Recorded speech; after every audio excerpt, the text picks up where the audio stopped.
অগ্রগতি না থাকলেও একনেকে মাতারবাড়ি প্রকল্পে ব্যয় বাড়ল ৬,৫০০ কোটি টাকা। জাপানি অর্থায়নকেই নিরাপদ বলছে সরকার।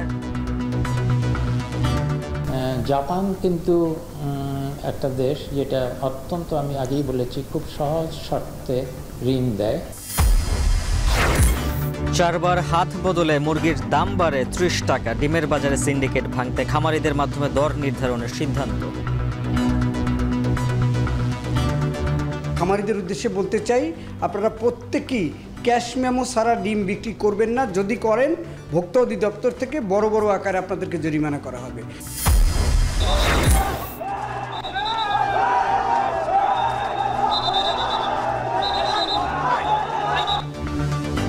বিএনপি কর্মী হত্যা মামলায় রিমান্ডে সাবের হোসেন চৌধুরী। সাবেক সচিব আমিনুল ও এনবিআর চেয়ারম্যান নজিবুরের 3 দিনের রিমান্ড। এবং দুর্গাপূজায় নিরাপত্তা ঝুঁকি নেই, বিশৃঙ্খলা করলে কঠোর ব্যবস্থার হুঁশিয়ারি আইজিপির। ঢাকা বিশ্ববিদ্যালয়ে তল্লাশি চৌকি।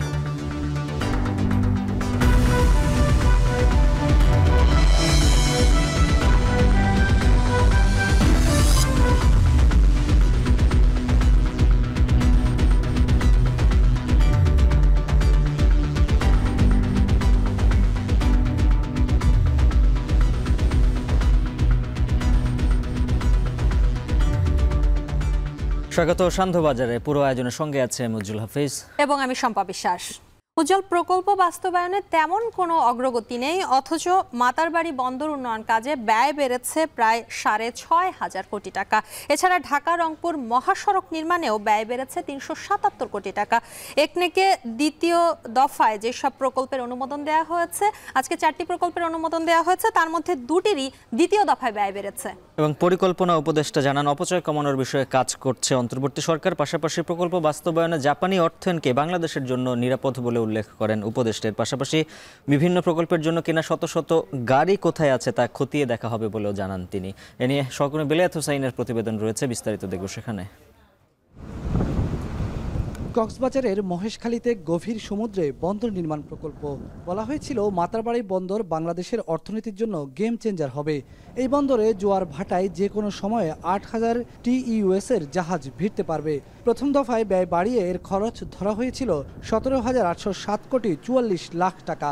কিন্তু ২০২০ সালে নেওয়া এই প্রকল্পের চ্যানেল নির্মাণ ছাড়া কাজের তেমন কোনো অগ্রগতি নেই। টার্মিনালের কাজে হাতি দেওয়া হয়নি এখন পর্যন্ত। এর মধ্যেই প্রকল্পটি আবারও অন্তর্বর্তী সরকারের দ্বিতীয় এবং চলতি অর্থবছরের তৃতীয় একনেক সভার আলোচনার টেবিলে। নথি বিশ্লেষণ করে দেখা যায় মাত্র 4% অর্থ ব্যয় করা হয়েছে মাতারবাড়ি বন্দর উন্নয়ন প্রকল্পে।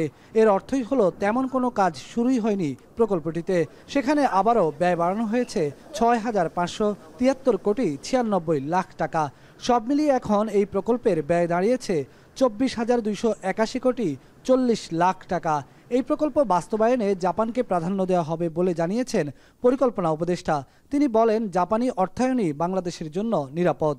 অনেক দিন ধরে চীন করবে না ভারত করবে এ নিয়ে বহু টানাপোড়েন চলছিল, কোনো কিছুই হচ্ছিল না। এটা যে কারণে বললাম, একটা ভূ রাজনৈতিক তাৎপর্যপূর্ণ একটা বড় প্রকল্প।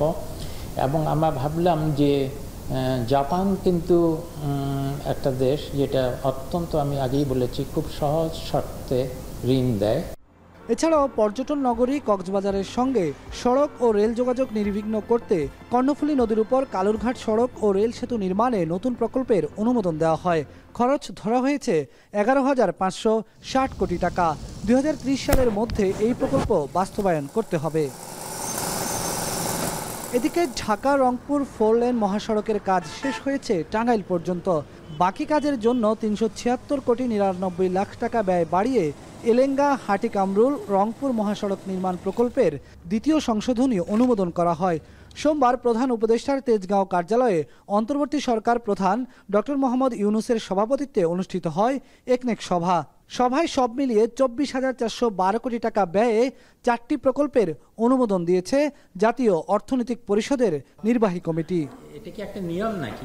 এনইসি সভাকক্ষে একনেক পরবর্তী সংবাদ সম্মেলনে পরিকল্পনা উপদেষ্টা ওয়াহিদুদ্দিন মাহমুদ বলেন, বিভিন্ন প্রকল্পের জন্য বিপুল পরিমাণে কেনা সরকারি গাড়িগুলো কোথায় কি অবস্থায় আছে তা খতিয়ে দেখা হবে। এছাড়াও প্রকল্প ঘিরে অপরাজনীতি ও অপচয় বন্ধে অন্তর্বর্তী সরকারের তৎপরতা রয়েছে বলেও জানান তিনি।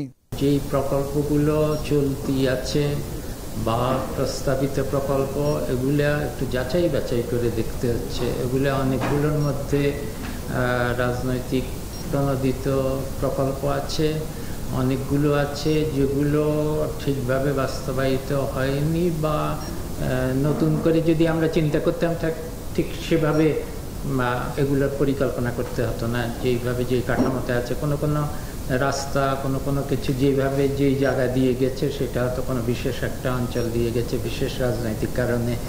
পরিকল্পনা উপদেষ্টা বলেন, বেসরকারি বিনিয়োগ কম থাকায় বাড়ছে না কর্মসংস্থান। প্রকল্প বাস্তবায়নে যেসব বিদেশি ঋণ নেওয়ার কথা ভাবছে সরকার, সেগুলো সহজ শর্তে নেওয়া হবে বলেও জানান তিনি। বিলায়েত হোসাইন, এখন, ঢাকা। দেশের পর্যটকদের সবচেয়ে আকর্ষণীয় গন্তব্য সেন্ট মার্টিনে এবার একবার ব্যবহারযোগ্য প্লাস্টিক ব্যবহারের নিষিদ্ধের সিদ্ধান্ত হয়েছে। এর পাশাপাশি নিবন্ধন ও রাত্রি যাপনে সরকারের পরিকল্পনা রয়েছে বলে জানিয়েছেন পরিবেশ, বন ও জলবায়ু উপদেষ্টা সৈয়দা রিজওয়ানা হাসান। এবং উজ্জ্বল, এক্ষেত্রে একটি কথা নতুন করে না বললেই নয়, সেটি হচ্ছে পরিবেশ ধ্বংসে যেসব অনুঘটক কাজ করে তার মধ্যে একটি হচ্ছে ইট ভাটা। আজ কিন্তু উপদেষ্টা বলেছেন যে নতুন করে পরিবেশের রক্ষার কারণে কোনো ধরনের ইট ভাটার অনুমোদন দেওয়া হবে না। এ নিয়েও আমাদের হাতে একটি প্রতিবেদন রয়েছে যেটি তৈরি করেছেন সহকর্মী দেবরাজ দেব। আমরা দেখে আসবো সেটি। দেশের ভেতর সেন্ট মার্টিন পর্যটকদের সবচেয়ে আকর্ষণীয় গন্তব্য। বঙ্গোপসাগরের এই প্রবাল দ্বীপ নিয়ে নানা সময়ে আলোচনার টেবিলে উঠে এসেছে। দ্বীপটি নিয়ে জাতীয় রাজনীতির সাথে রয়েছে বৈশ্বিক ভূ রাজনৈতিক আলোচনাও। তবে এর মধ্যে রয়েছে দ্বীপটির প্রকৃতি পরিবেশ রক্ষার কথাও। 1999 সালে দ্বীপটিকে প্রথমবারের মতো পরিবেশগত সংকটপূর্ণ এলাকা ঘোষণা করা হয়। এরপর 2020 সালে করা হয় নিবন্ধন পদ্ধতি। সেই অনুযায়ী প্রতিদিন 1250 জন নিবন্ধন দেওয়া হলেও তা কমে পরবর্তীতে 882 জন করা হয়। 2023 সালের হিসেব অনুযায়ী দ্বীপটিতে ভ্রমণ করেন 2,30,000 পর্যটক। জীববৈচিত্র্য রক্ষায় এবার যুক্ত হচ্ছে একবার ব্যবহারযোগ্য প্লাস্টিক নিষিদ্ধের সিদ্ধান্ত। সোমবার সচিবালয়ে বিগত সরকারের আমলে সিদ্ধান্ত হলেও বাস্তবায়ন না হওয়া এই সিদ্ধান্ত বাস্তবায়ন করতে অংশীজনদের সাথে আলোচনায় বসছেন বন, পরিবেশ ও জলবায়ু মন্ত্রণালয়ের উপদেষ্টা। সেন্ট মার্টিনের পাশাপাশি কক্সবাজার, সুন্দরবন ও হাওরেও এই সিদ্ধান্ত কার্যকর দ্রুতই শুরু করা হবে বলেও জানান তিনি। যে সিঙ্গেল ইউজ প্লাস্টিক মুক্ত করা সেন্ট মার্টিনের কার্যক্রমটা কিভাবে বাস্তবায়ন করা যায়, এটা তো সরকারের আইন 2023 সালে হয়েছে, সরকারের নির্দেশিকা 2023 সালে হয়েছে। এটা কি করে আমরা বাস্তবায়ন করতে পারি, তাদের ভূমিকা কি হবে, আমাদের ভূমিকা কি হবে, আমরা যেরকম শিক্ষার্থীদেরকে ইনভলভ করতে পারি কিনা, ওটা ওনারাই আমাদেরকে সাজেশন দেয়। কিন্তু এই আইনটা, নির্দেশিকাটা মানতে হবে। এখন যদি তারা বলেন যে না, একদিনে সব আমরা মানতে পারবো না, আপনারা আমাদেরকে এইভাবে পর্যায়ক্রমে যান, সেটাও তাদের সাথে কথা বলে আমরা ঠিক করব, কিন্তু মানতে হবে। এ সময় উপদেষ্টা বলেন, সেন্ট মার্টিনে রাত্রি যাপনের নিষেধাজ্ঞা এবং একই পর্যটকের বারংবার ভ্রমণে নিরুৎসাহিত করার কথাও ভাবনায় রয়েছে মন্ত্রণালয়ের। এমন সিদ্ধান্ত দ্বীপের জীববৈচিত্র্য রক্ষার্থে সেখানে কোনো নিরাপত্তা হুমকি নেই বলেও জানান এই উপদেষ্টা। সেন্ট মার্টিন দ্বীপটা বাঁচুক, এটা আমাদের জন্য বাঁচুক, পরবর্তী প্রজন্মের জন্য বাঁচুক। আমি চাই সেন্ট মার্টিন দ্বীপটা সকলেই দেখুক, কিন্তু একই লোক 5 বার না যাক। আমি চাই সেন্ট মার্টিন দ্বীপটা একটা কোলাহল মুক্ত দ্বীপ হোক। অন্যদিকে পরিবেশ দূষণের আরেক অনুষঙ্গ ইটভাটা নিয়েও কথা বলেন উপদেষ্টা। দেশে মোট 7,086টি ইটভাটা চালু আছে। এর মধ্যে 4,505টি ইটভাটার পরিবেশ ছাড়পত্র নেই। এই ইটভাটাগুলোর বিরুদ্ধে ব্যবস্থা নিয়ে নতুন আর অনুমোদন দেওয়া হবে না বলেও জানান তিনি। নতুন করে আর কোনো ইটভাটার অনুমোদন আমরা দিব না। ইটভাটা মালিকদের সাথে আমরা বসেছি, তারা আমাদেরকে সম্মতি দিয়েছেন যে তারা সহায়তা করবেন 3,500 মতন অবৈধ ইটের ভাটা বন্ধ করে দেওয়ার জন্য। দেবরাজ দেব, এখন, ঢাকা। প্রাণী সম্পদ অধিদপ্তরের বেঁধে দেয়া দরে ডিম মিলছেই না। ডিম কিনতে হিমশিম অবস্থা ক্রেতাদের। ভারত থেকে আমদানি করেও ডজন কিনতে হচ্ছে 175 থেকে 180 টাকায়। এদিকে 4 বার হাত বদলে খুচরা বাজার থেকে ভোক্তা পর্যন্ত যেতে মুরগির কেজিতে দাম বেড়ে যায় কমপক্ষে ৩০ টাকা। ডিমের বাজারের সিন্ডিকেট ভাঙতে কর্পোরেট গ্রুপ ও তেজগাঁও ডিম ব্যবসায়ী সমিতি নয়, দাম নির্ধারণ করবেন খামারিরা। বাজারের লাগাম টানতে ভোক্তা অধিকারের সঙ্গে বৈঠকে এ সিদ্ধান্ত হয়। আরও জানাচ্ছেন মাঝার মাহবুব। দ্রব্যমূল্যের ঊর্ধ্বমুখীর বাজারে নিম্ন ও মধ্যবিত্তের পুষ্টির যোগানের ভরসা ব্রয়লার মুরগি ও ডিমে, কিন্তু ক্ষণে ক্ষণে সেখানেও মুনাফালোভী ব্যবসায়ীদের কালো থাবায় ভাঁজ পড়ছে ভোক্তার কপালে। রাজধানী জুড়ে বিভিন্ন বাজারে ব্রয়লার বিক্রি হচ্ছে 210 থেকে 220 টাকা, কক 290 থেকে 310 টাকা, আর ডিম ডজন 180 টাকা। এর মধ্যে ব্রয়লারের দাম গেল এক মাসে ওঠানামা করছে 170 থেকে 220 টাকা পর্যন্ত, আর ডিম 2 সপ্তাহে ব্যবধানে ডজনে বেড়েছে 20 টাকা। মূল্যবৃদ্ধির গতি যেন বোঝে না ভোক্তার আক্ষেপ। এখন সরকার যে রেট দিচ্ছে, রেটে পাওয়া যায় না, দোকানদারে পায় না, দোকানদারে আনে না, এই জন্য আমরা পাইনি। খরচ বাড়লে আমরা গরিব মানুষ সমস্যা তো হইবই, সমস্যাটা টানাটানি হয় না। সরকারকে এই বিষয়ে আরো কার্যকর ভূমিকা নেওয়ার আহ্বান জানাচ্ছি।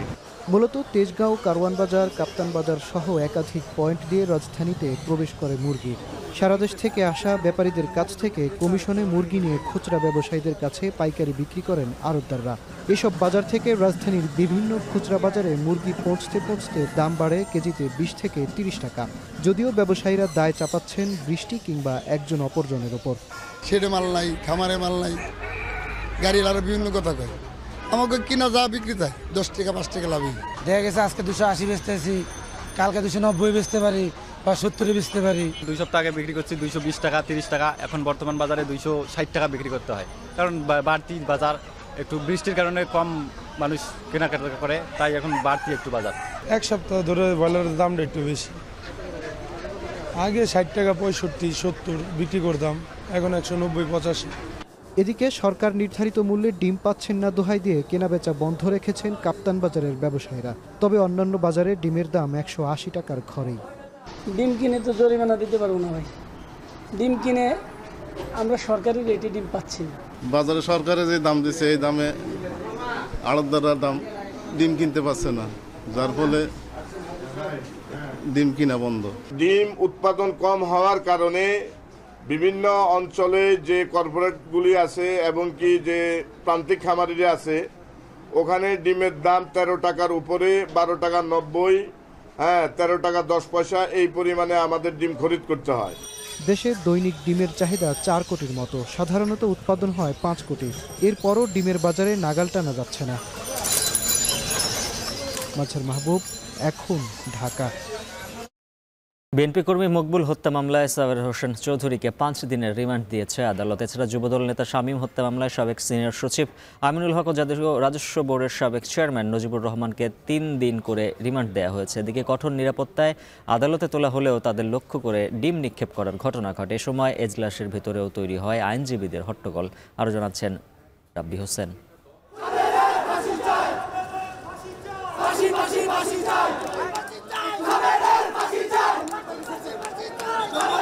সাবেক পরিবেশমন্ত্রী সাবের হোসেন চৌধুরীকে আদালতে তোলা হবে, তাই সোমবার সকাল থেকেই আদালত প্রাঙ্গণে উপস্থিত তার সংসদীয় আসনের বিএনপির নেতাকর্মীরা।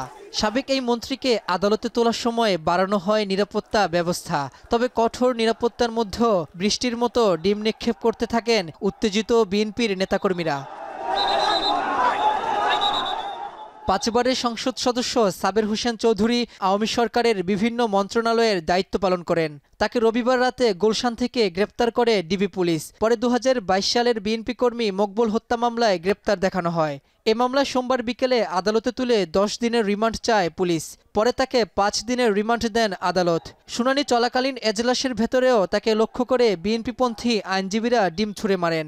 সেখানে এ সময় হট্টগোল সৃষ্টি হয়। এদিন পল্টনের যুবদল নেতা শামীম হত্যা মামলায় আদালতে তোলা হয় স্বরাষ্ট্র মন্ত্রণালয়ের সাবেক সিনিয়র সচিব আমিনুল হক ও জাতীয় রাজস্ব বোর্ডের সাবেক চেয়ারম্যান নজিবুর রহমানকে। তাদের প্রত্যেককে 3 দিন করে রিমান্ড দেন আদালত। এ সময় আদালতে রাষ্ট্রপক্ষকে সহায়তাকারী আইনজীবীরা বলেন, দ্বাদশ জাতীয় সংসদ নির্বাচনকে বৈধতা দিতে যুক্তরাষ্ট্রসহ বিভিন্ন দেশে তদবির করেছেন সাবেক এই মন্ত্রী। এছাড়া ছাত্র জনতার আন্দোলন দমনে 14 দলের বৈঠকে উপস্থিত থেকে তিনি আওয়ামী লীগ সরকারকে উস্কানি দিয়েছেন। যে বিএনপি অফিসকে ভাঙচুর করা হয়েছিল, তছনছ করা হয়েছিল, সেইখানে নেতৃত্ব দিয়েছিল এই সাবির হোসেন চৌধুরী এবং সমাবেশের সামনে টিয়ার গ্যাস এবং বোম মেরে, ককটেল মেরে ছত্রভঙ্গ করে দেওয়া হয়েছিল এবং গুলি করে মুকবুল নামে একজন নেতাকে হত্যা করা, কর্মীকে হত্যা করা হয়েছিল। এর নেতৃত্বে ছিল, পরিকল্পনায় ছিল সাবির হোসেন চৌধুরী। তবে বিএনপির 2 কর্মীকে হত্যার ঘটনায় তাদের কোনো সম্পৃক্ততা নেই বলে দাবি করেন আসামিপক্ষের আইনজীবীরা। যে মামলাটিতে সাবির হোসেন চৌধুরীকে আজকে রিমান্ড চাওয়া হয়েছে, সেই মামলাটির ঘটনাটা ঘটেছিল 2022 সালে। 2022 সালে মামলা হয়েছে 2024 সালে এবং সাবির হোসেন চৌধুরী অফিসিয়ালি এবং কোনোভাবেই এই ঘটনার সাথে এবং এই মামলার সাথে এবং নির্দেশনা এবং জড়িত থাকার কোনো সুযোগ নেই এবং তাকে এই মামলায় রাজনৈতিকভাবে হয়রানির জন্য গ্রেপ্তার করা হয়েছে। এদিন সকালে চকবাজার থানার রাকিব হাওলাদার হত্যা মামলায় সাবেক সংসদ সদস্য হাজী সেলিম সহ 3 জনকে নতুন করে গ্রেপ্তার দেখানো হয়েছে। রাব্বি হোসেন, এখন, ঢাকা। দুর্গাপূজাকে ঘিরে নিরাপত্তা ব্যবস্থা জোরদার করা হয়েছে। দুপুরে ঢাকেশ্বরী মন্দির পরিদর্শন করেন পুলিশ প্রধান মোহাম্মদ মইনুল ইসলাম। বলেন, শারদীয় দুর্গাপূজায় কোনো নিরাপত্তা ঝুঁকি নেই। দুর্গাপূজা নির্বিঘ্ন করতে পুলিশ, র্যাব ও আনসারের পাশাপাশি মণ্ডপে মণ্ডপে সেনা, নৌ ও বিমান বাহিনী প্রস্তুত থাকবে। আর জানাচ্ছেন জাবেদ আব্দুল্লাহ।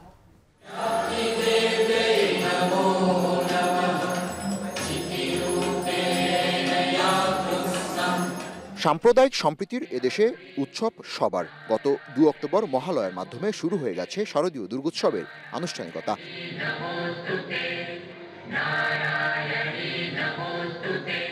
ভক্তরা মনে করেন দেবী দুর্গা সকল দুঃখ আর অসুর বিনাশী, ন্যায়ের পক্ষে ও অন্যায়ের বিপক্ষে। মানুষ যখন বিপদগামী হয় তখন দেবী দুর্গা মায়ের আবির্ভাব হয় অশুভকে ধ্বংস করতে। যেহেতু মা আমাদের আসছে, সে দুষ্কৃতি দমন করবে এবং অবশ্যই সবার ভালো কামনার জন্য, শুভ কামনার জন্য এই মা আসতেছে আমাদের জন্য। মায়ের এই আগমনী বার্তা আমরা সারা পৃথিবীতে ছড়িয়ে দিতে চাই। উনি অসুর বিনাশ করবেন, যে ট্র্যাডিশনটা আছে, যেটা হচ্ছে আমরা বাংলা সাহিত্যে পাই, যে দেবী দুর্গা উনি অসুর বিনাশ করেন। রাজনৈতিক পট পরিবর্তনের পর নতুন বাংলাদেশে এবার দুর্গাপূজা হচ্ছে। শেখ হাসিনা সরকারের পতন, অন্তর্বর্তী সরকারের দায়িত্ব নেওয়ার পর দেশ জুড়ে নানা ঘটনা প্রবাহ চলছে। ধামরাই, রাজশাহীর বাঘা, নরসিংদী সহ বেশ কিছু জায়গায় মন্দিরে প্রতিমা ভাঙার ঘটনাও হয়েছে। এমন অবস্থায় দুর্গোৎসবকে নির্বিঘ্ন করতে কঠোর অবস্থানে রয়েছে প্রশাসন। সোমবার দুপুরে ঢাকেশ্বরী মন্দিরের নিরাপত্তা ব্যবস্থা পরিদর্শনে আসেন আইজিপি ও টিএমপি কমিশনার। মন্দির পরিদর্শন করে দুর্গাপূজাকে ঘিরে নিরাপত্তার ঝুঁকি নাকচ করেন তিনি। এরপর কেউ বিশৃঙ্খলা করলে কঠোর ব্যবস্থা নেওয়া হবে বলে জানান তিনি। আমাদের মোবাইল টিম সহ স্ট্রাইকিং ফোর্স তারা সব জায়গায় কাছাকাছি দূরত্বে রয়েছে। প্রতিটি পূজা মণ্ডপে পর্যাপ্ত সংখ্যক শৃঙ্খলা বাহিনীর সঙ্গে, আনসার বাহিনীর সঙ্গে ভলান্টিয়ার গ্রুপ রয়েছে, তারাও কিন্তু 24/7 কাজ করছে।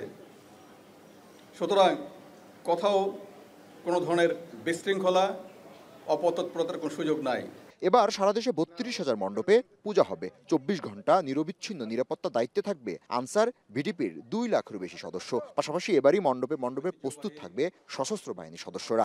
গুরুত্বপূর্ণ যে পূজা মণ্ডপগুলি আছে, যেগুলি একটু আমাদের মনে হয় যে ঝুঁকি তৈরি হতে পারে, সেই সব জায়গায় পূজা মণ্ডপে সিসি ক্যামেরা আছে, ব্যবস্থা রাখা হয়েছে। যে কোনো জায়গায়, যে কোনো পূজা মণ্ডপে যদি কেউ শান্তি শৃঙ্খলা বিঘ্ন ঘটায়, যদি কেউ অপতৎপর চালায়, সেই ক্ষেত্রে তাৎক্ষণিক দ্রুত ব্যবস্থা নেওয়া হবে। সনাতন ধর্মাবলম্বীদের প্রধান ধর্মীয় উৎসব দুর্গাপূজার নিরাপত্তা নিশ্চিতে দর্শনার্থীদের ব্যাগ, থলে বা পোটলা নিয়ে মণ্ডপে প্রবেশ না করতে অনুরোধ করেছে পুলিশ সদর দপ্তর। এদিকে ঢাকা বিশ্ববিদ্যালয় কর্তৃপক্ষ এক বিজ্ঞপ্তিতে জানিয়েছে, দুর্গাপূজাকে ঘিরে ঢাকা বিশ্ববিদ্যালয়ে 6টি পয়েন্টে তল্লাশি চৌকি থাকবে। 14 অক্টোবর পর্যন্ত এই সিদ্ধান্ত বহাল থাকবে। সার্বজনীন পূজা উদযাপন কমিটির সাধারণ সম্পাদক মনে করেন, হিন্দুদের নিয়ে বছরের পর বছর যে নীল নকশা ও ষড়যন্ত্র হচ্ছে, সেগুলো বন্ধ করা জরুরি। এ সময় তিনি আইন শৃঙ্খলা নিয়ে সন্তোষ প্রকাশ করেন। বিজিবি, আনসার সবাই তৎপর এবং আমাদেরকে বারংবার আমরা মিটিংয়ে বসেছি, আমাদেরকে পরিপূর্ণভাবে আশ্বস্ত করা হয়েছে যে কোনো অঘটন করতে দেওয়া যাবে না। অঘটন ঘটলে যারা দায়ী থাকবে তাদের বিরুদ্ধে ব্যবস্থা নেওয়া হবে। 9 অক্টোবর ষষ্ঠীর মধ্যে দিয়ে দুর্গাপূজার মূল আয়োজন শুরু হবে। 13 অক্টোবর দশমীতে দেবী বিসর্জনের মধ্যে দিয়ে শেষ হবে এবারের দুর্গোৎসব। জাবেদ আব্দুল্লাহ, এখন, ঢাকা। শেরপুরে বন্যার পানিতে ডুবে 2 শিশুর মৃত্যু। নেত্রকোনায় বাঁধ ভেঙে নতুন এলাকা প্লাবিত। কুমিল্লায় ফের বন্যার শঙ্কা।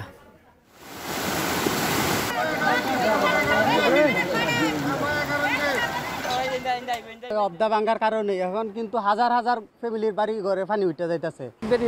রাস্তা আছে সেটা ভাঙছে, মানে বাড়ি ঘরে পানি, মানুষের চলাচল বন্ধ হয়ে গেছে, আমাদের ফসল টসল সব ক্ষতি হয়ে গেছে। এ নিয়ে প্রতিবেদন থাকছে কিছুক্ষণ পর। সান্ধ্যবাজারের পর্যায়ে নিচ্ছি ছোট্ট একটি বিরতি, সঙ্গেই থাকুন।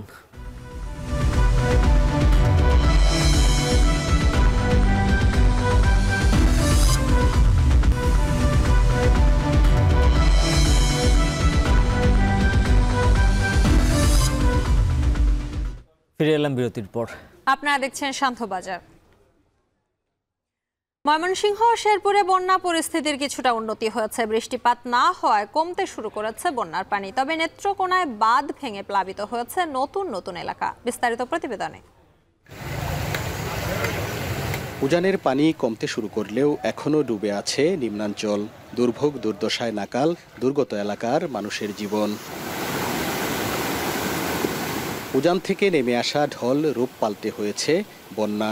এতে নেত্রকোনার প্রায় 4টি উপজেলা ইতিমধ্যে প্লাবিত হয়েছে।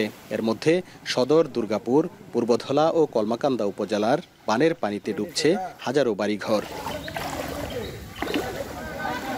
পূর্বধলার কংস নদীর তীরবর্তী নাটেরকোনা বেড়িবাঁধ রক্ষায় স্থানীয়রা স্বেচ্ছাশ্রমে বালুর বস্তা ও মাটি ফেলে চেষ্টা করলেও রোববার সন্ধ্যায় তা ভেঙে যায়। ভাঙা অংশ দিয়ে পানি ঢুকে প্লাবিত হয়েছে কৃষি জমি, মাছের খামার সহ নতুন নতুন এলাকা। বস্তা দেওয়ার পরেও নিচে গর্ত হয়ে গেছে, তারপরে এই বাঁধটা ভাঙছি। এখন বর্তমান আমরা যারা এখানে আছি ঘরবাড়ি নিয়ে, তারা খুব কষ্টের মধ্যে আছি। অবদা ভাঙ্গার কারণে এখন কিন্তু হাজার হাজার ফ্যামিলির বাড়ি ঘরে পানি উঠে যাইতেছে। রাস্তা আছে সেটা ভাঙছে, মানে বাড়ি ঘরে পানি। কিন্তু গত 10 বছর আগে ভাঙছিল 2014 সালে, এখন আবার ভাঙছে। আগের চাইতে এখন আরো ভয়াবহ অবস্থা হয়েছে। তবে নেত্রকোনার বেশিরভাগ স্থানে নদ নদীর পানি কমতে শুরু করেছে।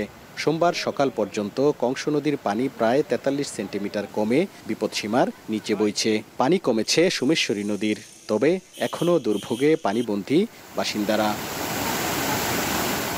রাস্তাঘাট সব কিছু ভাঙে গেছে, মানুষের চলাচল বন্ধ হয়ে গেছে, আমাদের ফসল টসল সব ক্ষতি হয়ে গেছে। না হওয়া কারণ না হওয়া কিন্তু খাইতে পারে না, কেউ কিছু লই আমরা আসেও না। উজানে পানি আমাদের অনেক ধ্বংস হয়ে গেছে ভাই। এইদিকে আমরা আরো এইদিকে গেছে, আমার পুষ্পিনী মাছ গেছে 2-3 লাখ টাকা ভাই।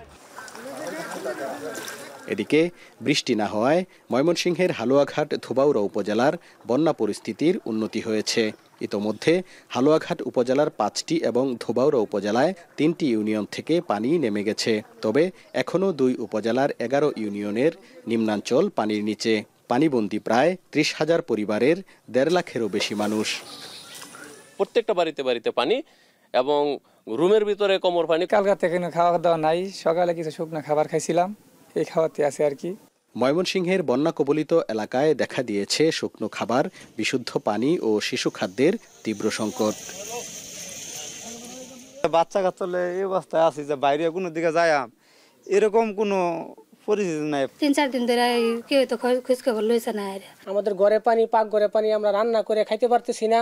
বন্যা পরিস্থিতির উন্নতি হয়েছে শেরপুরেও। ঝিনাইগাতি ও নালিতাবাড়ির পানি কমলেও বেড়েছে নকলায়। পানিতে তলিয়ে আছে 1200 হেক্টর আগাম জাতের শীতকালীন সবজির ক্ষেত। ফেসে গেছে হাজারেরও বেশি মাছের ঘের। প্রশাসন ও বিভিন্ন সংগঠন বন্যার্তদের পাশে দাঁড়ালেও নৌকার অভাবে ব্যাহত হচ্ছে ত্রাণ কার্যক্রম। লাখ লাখ টাকা ক্ষতি করে আবাদ টাবাদ গুলো প্রজেক্ট সব তলে গরু বাছুরও পানির মাঝে আঙ্গুর এই এলাকার পানি চুরমার করে আসছে, ঘর বাড়ি সব চুরমার করে আসছে। এখন ভাই আমরা পানির মধ্যে ডুবে রয়েছি। এখন আঙ্গের ঘরে পানি, থাউনের ঘরে পানি, আন্নার ঘরে তো কোনো গপ্পই নাই। এদিকে বন্যার্তদের সব রকম সহায়তার জন্য সরকার প্রস্তুত রয়েছে বলে জানিয়েছেন অন্তর্বর্তী সরকারের উপদেষ্টা। এখানে আসার কিছুক্ষণ আগেই আমাদের মাননীয় ত্রাণ উপদেষ্টা মহোদয়ের সঙ্গে কথা বলেছি। উনি আমাকে বলেছেন যে আমি সবসময় মনিটরিং করছি এবং ত্রাণ সামগ্রীর ক্ষেত্রে আমাদের কোনো ধরনের ঘাটতি নেই এবং ওনারা যখনই যা চাবেন আমরা দিতে প্রস্তুত রয়েছি। এদিকে ময়মনসিংহের ফুলপুরের হাটপাগলা এলাকায় বন্যার পানিতে ডুবে উজ্জ্বল মিয়া নামে একজনের মৃত্যু হয়েছে।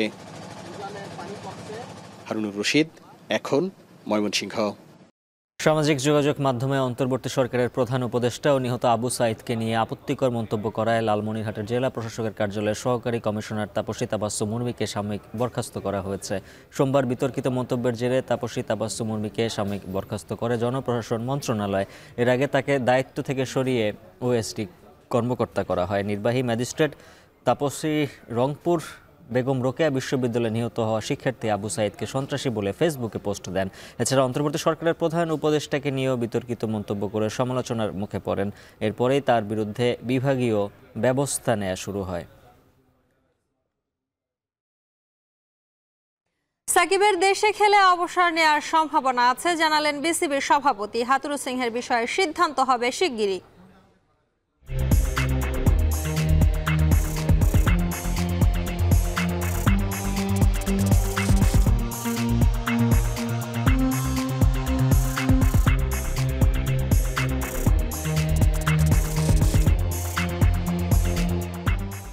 এ নিয়ে বিস্তারিত থাকছে কিছুক্ষণ পর। শান্তবাজারে নিচ্ছে আরও একটা বিরতি, ফিরছি একটু পর।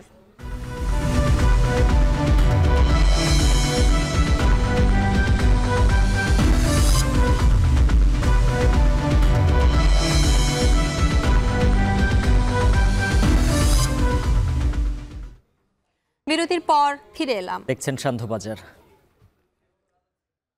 আগ্রাসন বিরোধী শহীদ আবরার ফাহাদের পঞ্চম মৃত্যুবার্ষিকী আজ। 2019 সালে ছাত্র শিবির সন্দেহে রাতভর নির্মম নির্যাতনে শেরেবাংলা হলে তাকে হত্যা করে শাখা ছাত্রলীগ নেতারা। এ ঘটনায় 20 জনের মৃত্যুদণ্ড ও 5 জনের যাবজ্জীবন হয় বিচারিক আদালতে। চূড়ান্ত রায়ের জন্য মামলাটি এখনও উচ্চ আদালতে। আবরারের স্মরণসভায় বৈষম্য বিরোধী আন্দোলনের নেতারা বলেন, আবরার ফাহাদের খুনিরাই 24-এর গণ অভ্যুত্থান দমনে গণহত্যা চালিয়েছে।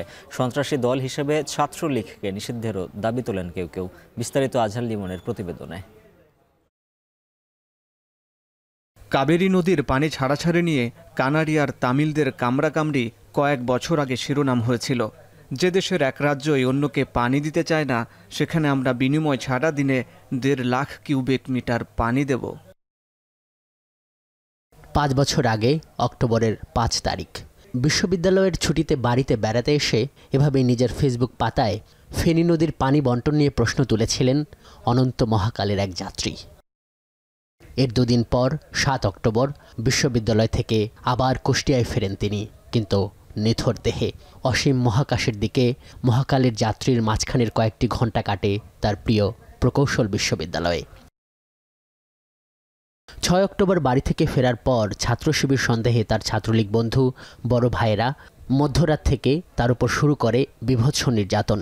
রাত 9:40 মারা যাবার আগে মোবাইল ফোনে জীবনের শেষবারের মতো কথা হয় আবরারের। ভয়ার্ত এই কণ্ঠ থেকে আজ করা যায় বুয়েট ছাত্রলীগ কতটা অমানসিক নির্যাতন করেছিল আবরারকে। আন্টি, এটা তো আমার খেয়াল নাই, ফাইল নিয়ে যাওয়া যায় কিনা দেখতে হবে, আপনার অ্যাডমিট কার্ড দেখতে হবে, অ্যাডমিট কার্ড দেখলে তারপরে বলা যাবে। মাথা ও বুকে ক্রিকেট স্ট্যাম্প, স্কিপিং রোপ ও হাতুড়ি দিয়ে টানা 6 ঘন্টা নির্যাতনের এক পর্যায়ে নিস্তেজ হয়ে যায় আবরার।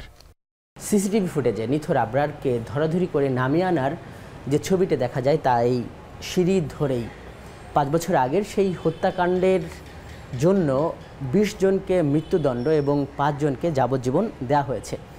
বিচারিক আদালতের ওই সিদ্ধান্তের বিরুদ্ধে আপিল করেছে আসামিপক্ষ, যেই কারণে বিচারিক প্রক্রিয়াটি এখন ঝুলে আছে উচ্চ আদালতে। শাস্তি হওয়া 25 আসামির অধিকাংশই ছাত্রলীগের এবং এই হত্যাকাণ্ডের জেরেই ছাত্রদের আন্দোলনের মুখে বুয়েটে ছাত্র রাজনীতি নিষিদ্ধ করা হয়। যদিও এ নিয়ে বিগত সরকারের একটা চাপ ছিল বিশ্ববিদ্যালয় প্রশাসনের ভেতরে বাইরে। জুলাই বিপ্লবের পর অবশ্য আগ্রাসন বিরোধী এই শহীদকে নিয়ে কর্তৃপক্ষের বেশ কিছু উদ্যোগ স্পষ্ট হচ্ছে, যেমন এই আবরার ফাহাদ মেমোরিয়াল। বুয়েটের শেরেবাংলা হল প্রাঙ্গণে আবরার ফাহাদের ৫ম মৃত্যুবার্ষিকীর দিনে এর ভিত স্থাপন করেন কর্তৃপক্ষ। প্রকৌশল বিশ্ববিদ্যালয়ের যন্ত্রকৌশল বিভাগের শিক্ষার্থী বন্ধন, যিনি আবরারের স্মৃতি বিজড়িত ১০১১ রুমের বাসিন্দা, বলছেন এতটা জোরে সোরে না হলেও আবরারের আদর্শ ঠিকই জাগ্রত ছিল শিক্ষার্থীদের মনে মনে। প্রতিটা পদে পদে ওনাকে স্মরণ করি এবং ওনার যে আইডিওলজি, যে উনি সত্য বলা যে সাহসিকতা, এটা আমরা সবসময় মনে প্রাণে ধারণ করার চেষ্টা করি এবং যে কোনো সময় যে কোনো অন্যায়ের বিরুদ্ধে যেখানে প্রতিবাদ করার মতো একটা লিজেন্ডের মতো একটা আমাদের সামনে প্রতিমান হয়, আমরা সেটা সবসময় ধারণ করার চেষ্টা করি এবং যে কোনো অন্যায়ের সময় উনি আমাদের একটা আইডল হিসেবে কাজ করে। আবরারের ৫ম মৃত্যুবার্ষিকী উপলক্ষে পরিবর্তিত এই পরিস্থিতিতে স্মরণসভার মতো বেশ কিছু আয়োজন দেখা গেছে বুয়েট ও ঢাকা বিশ্ববিদ্যালয় এলাকা জুড়ে। এসব অনুষ্ঠানে যোগ দিচ্ছেন শহীদ আবরার ফাহাদের পিতা ও ভাই। বৈষম্য বিরোধী ছাত্র আন্দোলনের নেতাদের অভিযোগ, আবরারের খুনিরাই ২৪শের গণহত্যার দোসর। আবরার ফাহাদের স্মরণে পলাশী মোড়ে আগ্রাসন বিরোধী ৮ স্তম্ভ মেমোরিয়ালের পুনর্নির্মাণের উদ্বোধন করেছে ছাত্র জনতার একটি প্ল্যাটফর্ম। আজহার লিমন, এখন, ঢাকা। আগামী ১৫ অক্টোবর এইচএসসি ও সমমান পরীক্ষার ফল প্রকাশ করা হবে। পরীক্ষার্থীরা ফল জানতে পারবেন ওই দিন সকাল ১১টা থেকে।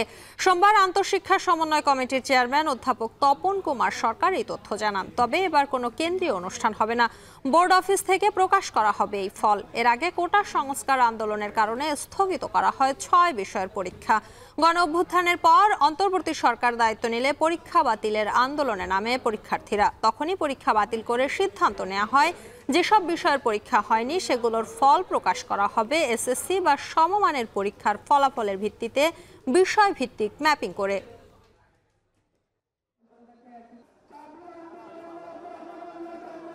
মাইক্রো আরএনএ আবিষ্কার ও জিন গবেষণা চলতি বছর চিকিৎসা শাস্ত্রে নোবেল পুরস্কার পেলেন ভিক্টর অ্যাম্ব্রোস ও গ্যারি রাফকুন। এই আবিষ্কার কোনো প্রাণীর দেহ গঠন ও কাজের বিষয়ে বিস্তারিত তথ্য জানতে ভূমিকা রাখবে। মাইক্রো আরএনএ আবিষ্কার ও জিন নিয়ন্ত্রণে ট্রান্সক্রিপশন পরবর্তী ভূমিকা বিষয়ক গবেষণার জন্য মার্কিন ২ জীববিজ্ঞানীকে এ পুরস্কার দেওয়া হয়। কোনো প্রাণীর দেহ গঠন ও কাজের বিষয়ে বিস্তারিত তথ্য জানতে ভূমিকা রেখেছে এই আবিষ্কার। বাংলাদেশ সময় বিকেল ৩:৩০টায় সুইডেনের স্টকহোম থেকে চিকিৎসা বিজ্ঞান ও শরীরতত্ত্বে নোবেল বিজয়ীদের নাম ঘোষণা করে the royal Swedish academy of sciences. Nobel বিজয়ী এই বিজ্ঞানীরা পাবেন একটি নোবেল মেডেল, একটি সনদপত্র, $11 মিলিয়ন। মঙ্গলবার ঘোষণা করা হবে পদার্থবিজ্ঞানে নোবেল বিজয়ীর নাম। শান্তবাজার এ পর্যায়ে নিচ্ছি আরেকটি বিরতি, ফিরছি একটু পর।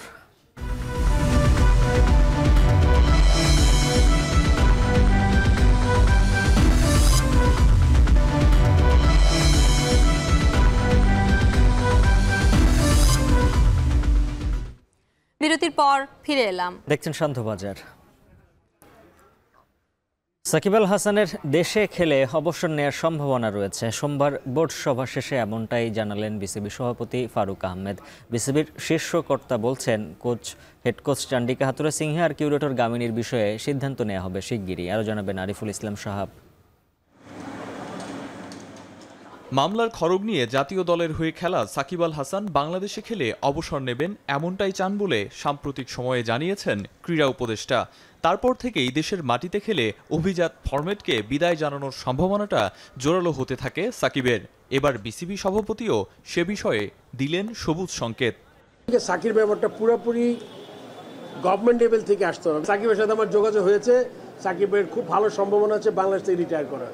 সাকিবদের গুরু চন্ডিকা হাতুরু সিংহেকে যে জাতীয় দলের দায়িত্বে বিসিবি সভাপতি দেখতে চান না সে কথা অনেক আগেই গণমাধ্যমে বলেছেন তিনি।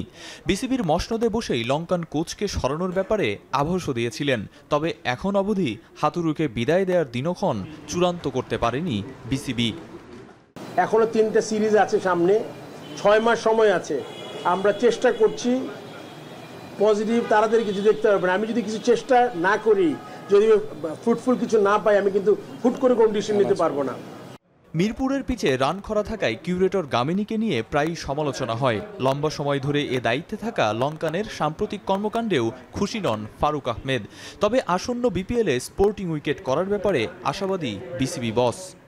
I will make sure T20 wicket Dhaka স্টেডিয়ামে যাতে স্পোর্টিং উইকেট হয়, ভালো খেলা দেখতে পারেন। যদি এই ক্লিয়ার ইনস্ট্রাকশন দেওয়ার পরে যদি উইকেটটা না তৈরি হয় তাহলে আমি খুবই আপসেট হব।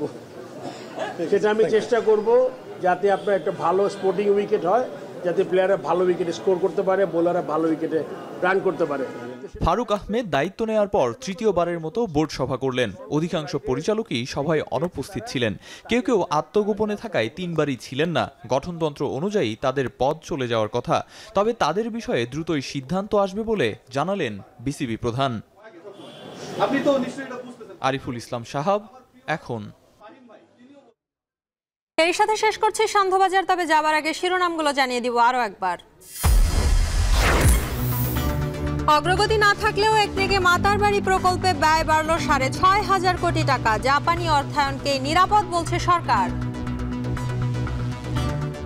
জাপান কিন্তু একটা দেশ যেটা অত্যন্ত, আমি আগেই বলেছি, খুব সহজ শর্তে ঋণ দেয়।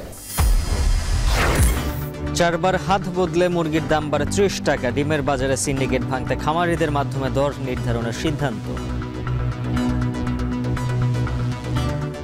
খামারিদের উদ্দেশ্যে বলতে চাই, আপনারা প্রত্যেকেই ক্যাশ মেমো ছাড়া ডিম বিক্রি করবেন না। যদি করেন, ভোক্তা অধিদপ্তর থেকে বড় বড় আকারে আপনাদেরকে জরিমানা করা হবে।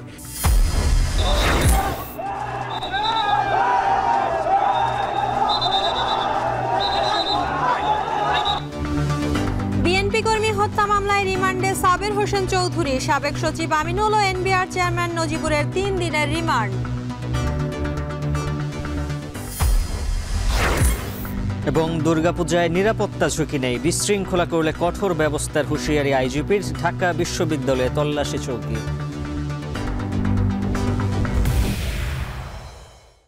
শেষ করছি সান্ধ্যবাজার। এখন টেলিভিশন ওয়েবসাইটে দেখতে ভিজিট করুন www.ekhon.tv। ফেসবুকে দেখুন facebook.com/tv.ekhon, আর ইউটিউবে সরাসরি দেখুন youtube.com/c/ekhon tv।